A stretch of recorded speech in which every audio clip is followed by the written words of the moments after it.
करवा चौथ हिंदू समाज में मनाए जाने वाला एक महत्वपूर्ण और पारंपरिक त्योहार है। इस त्योहार पर विवाहित महिलाएं अपने पति की लंबी उम्र और सुख समृद्धि के लिए पूरा दिन व्रत रखती हैं और शाम को चंद्रमा के दर्शन के बाद ही इस व्रत को तोड़ती हैं।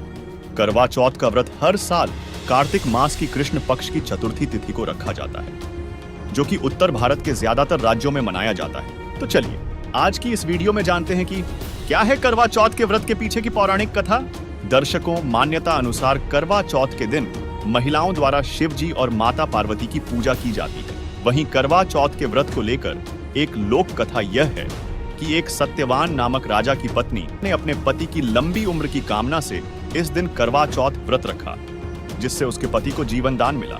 दर्शकों, करवा चौथ के व्रत को लेकर ऐसी कई लोक कथाएं हैं, लेकिन विचारणीय यह है कि क्या इन लोक मान्यताओं के अनुसार चली आ रही परंपरा के अनुसार व्रत रखने से वास्तव में किसी को जीवन दान मिल सकता है? क्या व्रत करने का कहीं भी धर्मशास्त्रों में उल्लेख मिलता है? और क्या पत्नी के व्रत रखने से पति की उम्र बढ़ सकती है?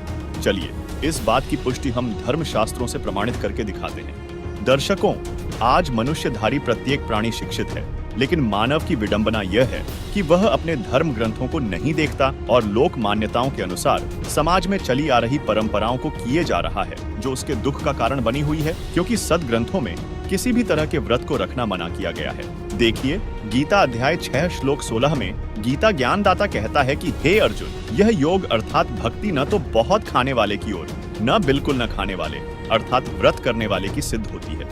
गीता जी के इस श्लोक से साफ स्पष्ट होता है कि गीता जी में व्रत करने को मना किया हुआ है, जिससे करवा चौथ व्रत रखना शास्त्र विरुद्ध मनमाना आचरण हुआ। और इस बारे में पवित्र गीता अध्याय 16 श्लोक 23 में कहा गया है कि जो पुरुष शास्त्र विधि को त्याग कर अपनी इच्छा से मनमाना आचरण करता है, वह न सिद्धि को प्राप्त होता है, न परम गति को और न सुख को ही। इसलिए अगले ही श्लोक 24 में कहा है कि इससे तेरे लिए कर्तव्य और अकर्तव्य की व्यवस्था में शास्त्र ही प्रमाण है। इसे जानकर शास्त्र विधि से नियत कर्म ही करने योग्य है, अर्थात शास्त्र अनुकूल भक्ति कर्म करने योग्य है। वहीं करवा चौथ जैसी मनमानी क्रियाओं के विषय में आदरणीय संत गरीबदास जी महाराज ने कहा है, तीरथ व्रत करे जो प्राणी, तिनकी छूटत है नहीं खानी। 14 नौमी द्वादश बर्तन, जिनसे जम जौरा नहीं डरता। करें एकादशी संजम सोई, करवा चौथ गदहरी हुई। 8 7 करें कंदूरी, सो तो जन्म धारें सूरी। कहे जो करुआ चौथी कहानी, तास गदहरी निश्चय जानी। दर्शकों, उपरोक्त प्रमाणों से सिद्ध होता है कि करवा चौथ जैसे मनमाने व्रत से कोई लाभ नहीं होता, बल्कि करवा चौथ व्रत रखने वाले और कथा सुनाने वाले दोनों गधे व सुअर के जन्म पाते हैं। तो अब स्वयं विचार करें कि पत्नी के व्रत रखने से पति की आयु कैसे बढ़ सकती है। आइए अब आपको ऋग्वेद से प्रमाणित करके दिखाते हैं कि वह परमात्मा कौन है जो अपने साधक की आयु भी बढ़ा देता है। दर्शकों, ऋग्वेद मंडल 10 सूक्त 161 मंत्र 2 में कहा है कि यदि किसी रोगी की जीवन शक्ति समाप्त हो, यदि वह सीमा से भी परे हो गया है अर्थात परलोक चला गया है, यदि वह मृत्यु के सन्निकट चला गया है, तो भी उसे मैं भारी कष्टप्रद रोग के पंजे से मुक्त कराऊं तथा उसे 100 वर्ष के जीवन हेतु बल संपन्न करूं। वहीं सामवेद मंत्र संख्या 822 तथा ऋग्वेद मंडल 9 सूक्त 80 मंत्र 2 में भी लिखा है कि कबीर देव अपने विधिवत साधक की आयु बढ़ा देता है, अर्थात कबीर परमात्मा साधक की आयु बढ़ाकर उसे सर्व सुख प्रदान करता है।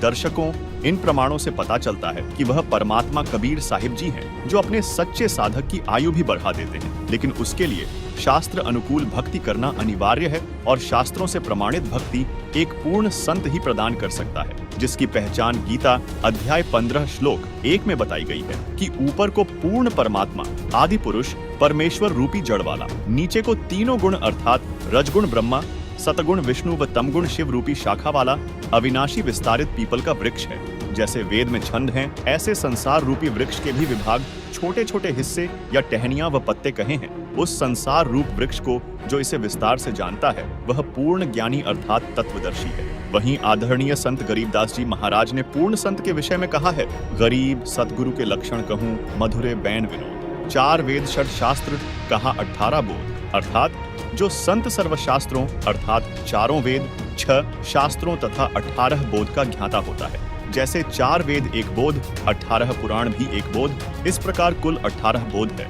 उनको जानने वाला शास्त्रों के आधार से भक्ति विधि तथा ज्ञान बताता है। वह सतगुरु यानी पूर्ण संत होता है और वर्तमान में इन सभी लक्षणों से परिपूर्ण केवल एकमात्र पूर्ण संत सतगुरु रामपाल जी महाराज हैं, जो सभी धर्म शास्त्रों से प्रमाणित शास्त्र अनुकूल भक्ति प्रदान कर रहे हैं। अतः आपसे निवेदन है कि पूर्ण परमात्मा की शास्त्र अनुकूल भक्ति को जानने के लिए संत रामपाल जी महाराज ऐप डाउनलोड करें।